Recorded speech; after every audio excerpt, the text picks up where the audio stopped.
Balik-kulungan ang isang babae matapos mahulihan ng mahigit 1 milyong pisong halaga ng umano'y shabu sa Quezon City. Itinanggi naman ng babae na nagbebenta siya ng droga.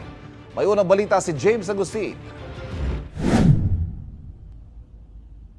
Naglakad patungo sa napagkasundoang lugar sa IBP Road, Quezon City ang babaeng target na ikinasang drug bypass operation ng pulisya. Maya-maya pa dumating na mga katransaksyon niyang mga pulis na nagpanggap na buyer.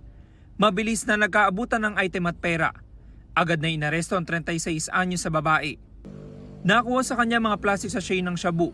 Nasa kabuuan ay abot sa 225 gramo. Nagkakalaga ang mga ito na mahigit sa 1.5 million pesos.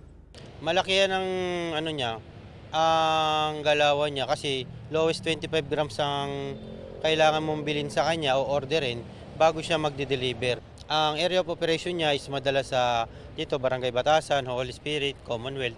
At minsan umaabot din siya ng Rizal at saka sa may Fairview rin po. Tila naging family business ng araw ng sospek ang pagbebenta ng shabu ayon sa pulisya. Una nilang naaresto ang mister niya noong 2022. Lumalabas sa investigation namin is yung amo siguro ng asawa niya nung nahuli namin is binigay sa kanya. Kaya siya nagtuloy ng trabaho ng asawa niya na pagbebenta ng illegal na droga. Nakakulong ngayon sa Batasan Police Station ang sospek na ikatlong beses nang naaresto dahil sa kasong may kinalaman sa droga. Itinanggi niya nagtutulak siya. Hindi po talaga sa akin, hindi ko po alam kung kanino yun. Pero ikaw ba yung Hindi po. Sinampa na ang sospek ng reklamong paglabag sa Comprehensive Dangerous Drugs Act. Ito ang unang balita. James Agustin para sa GMA Integrated News.